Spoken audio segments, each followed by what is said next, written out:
उमापतिं सुरगुरुं वन्दे जगत्कारणं वन्दे पन्नगभूषणं मृगधरं वन्दे पशूनां पतिं वन्दे सूर्यशशाङ्कवलिनयनं वन्दे मुकुन्दप्रियं वन्दे भक्तजनाश्रयं च वरदं वन्दे शिवं शङ्करम् ॐ मृत्युञ्जय।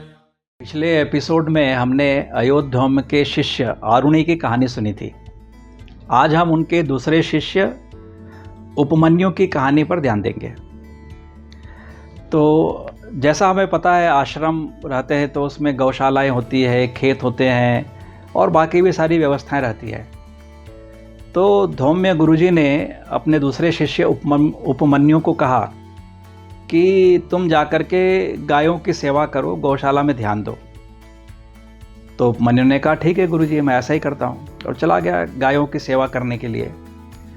वहाँ 4-5 दिन, 1 हफ्ते तक वो रहा और फिर गुरुजी ने सोचा कि चलो एक बार जाकर के मैं देखूँ कि उपमन्यु कैसा है, क्या कर रहा है। तो वहाँ गौशाला में वहाँ पहुँचे तो देखा उन्होंने उपमन्यु एकदम हट्टा कट्टा, स्वस्थ शरीर का और एकदम चपल फुर्तीला सा दिखाई दे रहा है। तो उन्होंने कहा उपमन्यु, मैंने तो तुमको आश्रम में आकर के भोजन करते हुए देखा नहीं, तुम इतने हट्टे कट्टे कैसे दिखाई दे रहे हो?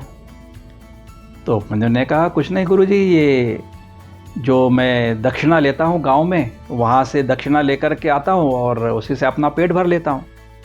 तो उन्होंने कहा देखो, मैंने तो तुम्हें सिखाया था कि जब कभी भी ऐसी दक्षिणा लेने जाओ तो गुरु को समर्पित करना चाहिए, फिर जो गुरु देगा उसमें से तुमको जो बचेगा वो लेना चाहिए। उसने कहा ठीक है, ऐसा ही करूँगा। तो अगले दिन से वो जब दक्षिणा लेने निकलता तो जो भी दक्षिणा मिलती वो उसने अपने लाके गुरु को भेंट कर दी। लेकिन ये धौम्य गुरुजी ने क्या किया, उसको वापस कुछ भी नहीं दिया और सारा अपने पास रख लिया और उसको कहा तुम जाओ। तो उपमन्यु वहाँ से चला गया। अभी फिर 3-4 दिन बीत गए और गुरुजी ने सोचा कि ये सारी दक्षिणा तो मेरे पास दे के चला जाता है रोज़, ये खाता पीता क्या होगा, इसको देखना चाहिए।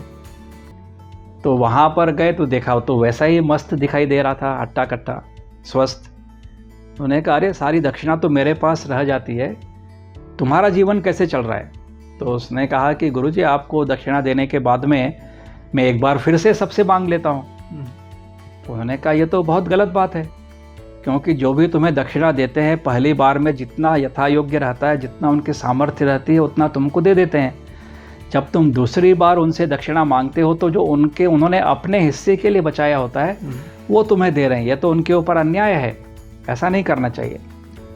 तो उपमन्यु ने कहा ठीक है गुरुजी, ऐसा नहीं करूँगा आगे से। तो उसने दूसरी बार दक्षिणा लेना बंद कर दिया। अभी फिर कुछ दिनों के बाद में गुरुजी ने कहा चलो जा कर के देखते हैं उपमन्यु का क्या हाल है। तो देखा तो वैसा ही हट्टा कट्ठा मस्त तगड़ा दिखाई दे रहा था। तो उन्होंने कहा क्या बात है उपमन्यु, कैसा चल रहा है? उसने कहा कुछ नहीं गुरुजी, दक्षिणा तो अभी रहती नहीं है। तो गुरुजी ने पूछा तुम्हारा पेट कैसे भरता है? तो उसने कहा कि ये गाय हैं, तो जब सभी गायों का दूध का जो काम रहता है वो ख़त्म हो जाता है, उसके बाद में मैं गायों के थन से दूध निकाल करके पी लेता हूँ, अच्छे मज़े में ज़िंदगी गुजर रही है। गुरुजी ने कहा यह तो एकदम गलत बात है। ये जो गायों का जो थन का जो दूध हम थोड़ा छोड़ देते हैं वो बछड़ों के लिए रहता है, ताकि बछड़े आए और पिए और उनका भी जीवन चलता रहे। तुमने तो बछड़ों के हिस्से का दूध पी लिया, गलत बात है ये। तो उपमन्यु ने कहा ठीक है गुरुजी, ऐसा भी नहीं करूँगा। इसके बाद में फिर कुछ दिन गुजर जाते हैं और सोचते हैं गुरुजी चलो जा करके देखते हैं क्या हाल है। तो देखते हैं तो उपमन्यु तो फिर भी वैसा ही हट्टा कट्ठा स्वस्थ दिखाई दे रहा है। उन्होंने कहा अरे तुमको दक्षिणा नहीं है, तुम दूसरी बार दक्षिणा लेने नहीं जाते, तुम गाय का दूध नहीं पीते, तो अभी तुम ऐसे कैसे इतने स्वस्थ हो? तो उपमन्यु बोलता है कि गुरुजी क्या है, भूख लगती है? तो ये बछड़े जब गाय का दूध पी लेते हैं तो उनके मुंह के ऊपर झाग आ जाता है, वो दूध का ही झाग रहता है। तो वो सारे जितने बछड़े हैं उनका झाग लेकर के मैं खा लेता हूँ और मेरा पेट भर जाता है। उन्होंने कहा ये तो बहुत गलत बात है, वो जो झाग जो है वो तो बछड़े धीरे धीरे अपनी जुबान से लेकर के खा ही लेंगे ना, तुम तो उन बछड़ों का भी भोजन अपने हिस्से में लेकर के खा रहे हो, एकदम गलत बात है, ऐसा मत किया करो। तो उसने कहा ठीक है गुरुजी, जैसे आपकी आज्ञा। तो अभी धीरे धीरे कुछ दिन बीतने लगते हैं। अभी उसके पास में दक्षिणा नहीं है, दूसरी बार दक्षिणा लेने नहीं जा रहा है, गाय का दूध नहीं पी रहा है, गाय के बछड़ों का झाग नहीं ले रहा है। तो उसके पास तो कुछ खाने पीने के लिए बचा नहीं। तो धीरे धीरे उसे जब भूख लगती है तो क्या करे, तो गौशाला के बाजू में जंगल था, तो वहाँ जंगल में जाता और कुछ पत्ते, कुछ फूल या फल ऐसा मिलता, उसको खा करके अपना पेट भरता था। एक दिन क्या हुआ कि जब वो जंगल में ऐसे कुछ पत्ते खा रहा था तो शायद उसमें अर्क का कोई पेड़ होगा, आंकड़ा जिसको हम कहते हैं आजकल, तो वो उसके हाथ में आया, वो उसने आंकड़े का फल खाया, उसमें तो जहर होता है, और उसका दूध उसकी आंखों पे लग गया, तो उससे वो अंधा हो गया और वो जंगल में भटकने लगा। और भटकते भटकते कोई एक कुआं था जिसके अंदर पानी नहीं था, उसमें गिर गया वो। इधर भी बहुत दिन जब हो गए और गुरुजी ने देखा कि उपमन्यु दिखाई नहीं दे रहा है, कहाँ गया, तो वो गौशाला में गए, तो गौशाला में तो उपमन्यु दिखाई नहीं दिया। तो उन्हें सोचा जरूर जंगल में गया होगा, यहाँ अपने भोजन का इसने इंतजाम कर लिया होगा। तो उपमन्यु को आवाज़ लगाते घूमने लगे, उपमन्यु तुम कहाँ हो, उपमन्यु तुम कहाँ हो। बड़ी देर तक ढूंढते रहे, रात होने आई, अंधेरा होने आया। अचानक उनको एक बहुत धीमी सी आवाज़ सुनाई दी, गुरुजी गुरुजी। तो उनको लगा कहीं यहीं आसपास ही है, और वो ढूंढते हुए गए तो देखा तो एक कुआं था और उसके अंदर उपमन्यु गिरा हुआ था। तो उन्होंने पूछा, अरे उपमन्यु तुम यहाँ कैसे पहुँच गए? तो उसने कहा, गुरुजी जब सब कुछ खाना पीना बंद हो गया तो जंगल में मैं घूमता था और जो मिलता वो मैं खा लेता था। गलती से अर्क के पेड़ के पत्ता मैंने खा लिया और उसके दूध से मेरी आंखें चली गई, इसके लिए मुझको दिखाई देना बंद हो गया और इस अंधे कुएं में गिर गया हूँ। गुरुजी ने कहा, ठीक है, चिंता मत करो, तुमको मैंने ऋग्वेद सिखाया था और उसमें अश्विनी कुमार की प्रार्थना सिखाई थी, तो क्यों नहीं तुम वो अश्विनी कुमार की प्रार्थना करते हो? तुम में भक्ति भी है, इसमें तुम में दर्द भी है, तो उस भक्ति और करुणा से तुम अश्विनी कुमार की प्रार्थना करो, वो प्रसन्न होंगे। तो गुरुजी की आज्ञा मान करके उपमन्यु ने वो अश्विनी कुमार की ऋग्वेद की प्रार्थना बहुत ही दिल से, भक्ति भावना से गाई। वन्दे देवोमापतिं सुरगुरुं वन्दे जगत्कारणं वन्दे पन्नगभूषणं मृगधरं वन्दे पशूनां पतिं वन्दे सूर्यशशाङ्कवलिनयनं वन्दे मुकुन्दप्रियं वन्दे भक्तजनाश्रयं च वरदं वन्दे शिवं शङ्करम् ॐ मृत्युञ्जय। तो अश्विनी कुमार ने जब वो प्रार्थना सुनी उस दर्द से, तो वो प्रसन्न हो गए और वहाँ पर आए और उन्होंने कहा कि तुमको क्या वरदान चाहिए?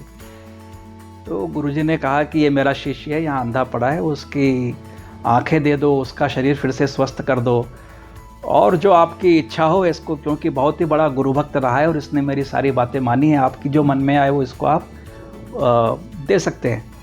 तो अश्विनी कुमार बड़े प्रसन्न हुए ऐसे गुरु भक्त शिष्य के ऊपर। उन्होंने उसकी आंखें लौटा दी, उसको स्वास्थ्य प्रदान कर दिया और उसको बहुत सारी भेंट दी, जिससे बाद में उपमन्यु का जीवन बहुत अच्छा चला। तो यहाँ पर हमको यदि आज के परिप्रेक्ष्य में देखें तो इसको हम समझते हैं लेवल ऑफ डिफ़िकल्टीज़। जब हम ब्लूम्स टैक्सोनॉमी के बारे में सुनते हैं तो ये मालूम चलता है कि जब हम सीखना शुरू करते हैं तो कोई कंसेप्ट में पहले हम देखते हैं कि उसका मतलब क्या है, उसको डिफ़ाइन कैसे करते हैं, और उसके बाद में धीरे धीरे उससे एनालाइज करना, उसके नॉलेज से फिर आगे जा कर के प्रॉब्लम सॉल्विंग करना, ऐसे आज के ज़माने में हम सीखते हैं। उस ज़माने में भी वैसे ही एक लेवल ऑफ डिफ़िकल्टी बढ़ाते गए गुरुजी, और उन्होंने देखा कि इस गुरु के मन में दृढ़ इच्छा कितनी है अपने गुरु की बात मान करके शिक्षा ग्रहण करने की। तो आज के जीवन में ये हमारे लिए बड़ा महत्वपूर्ण है कि लेवल ऑफ डिफ़िकल्टीज़ को बढ़ते हुए देख करके हम मैदान छोड़ करके ना भाग जाएं, लगे रहे। अभी हम मैनेजमेंट की शिक्षा में जाते हैं तो वहाँ एक से एक कठिन विषय रहते हैं, जैसे जैसे हम स्पेशलाइजेशन लेते हैं, डोमेन नॉलेज लेते हैं, तो लेवल ऑफ डिफ़िकल्टीज़ बढ़ती जाती है। तो यदि हम उस लेवल ऑफ डिफ़िकल्टीज़ में संघर्ष करते हुए सीखते जाएंगे तो हम एक बहुत अच्छे विद्यार्थी बनेंगे। महाभारत में इस कथा का मुझको जो औचित्य दिखाई देता है वो ऐसा है कि महाभारत बहुत बड़ी किताब है, उसमें बहुत सारी ज्ञान की बातें हैं, बहुत सारे कैरेक्टर्स हैं। तो जैसे जैसे उन कैरेक्टर्स के लेवल ऑफ डिफ़िकल्टीज़ बढ़ती जाएगी, घटनाएं बढ़ती जाएंगी, तो आप उसको पढ़ते हुए कहीं घबरा न जाए और इसको लगातार पढ़ते रहे। ऐसा मुझे लगता है कि यह एक शिक्षा हम इस पर्टिकुलर कहानी से, एपिसोड से हम सीख सकते हैं। यह हम सभी के लिए बड़ा महत्वपूर्ण है कि चाहे कैसे भी कठिनाई आए हम अपने लक्ष्य से ना भटकें। इसके लिए जो मंच है टी टॉक एक बूंद सोच की, डॉक्टर सतीश मोद जैसे काफ़ी ज्ञान रखते हैं महाभारत और कई सरल भाषा में उन्होंने कहानी की तरह जैसा बयान किया। I am sure the target audience काफ़ी सरल भाषा में उसकी समझ पड़ गई होगी। आई एम श्योर लाइक कभी आप किताबें पढ़ोगे तो काफ़ी मतलब जैसे उन्होंने कहा भी डिफ़िकल्टी लेवल बढ़ते ही जाएगा, बट उसे छोड़ना नहीं है, फोकस रहना है ताकि हम उसके इंटायर लाइक जो भी इन डेप्थ उनके जो बातें हैं हमारे ध्यान में आ जाए। सर थैंक्स अ लॉट, आपने जो मतलब इस विषय को आपने टच किया है। I am sure like next episode में लाइक एक ना एक हर एक कहानी के थ्रू जो आप बयान करोगे लॉट ऑफ इंसाइट्स हमारे टारगेट ऑडियंस को मिलेगी। Thank you very much. Thank you. Thanks.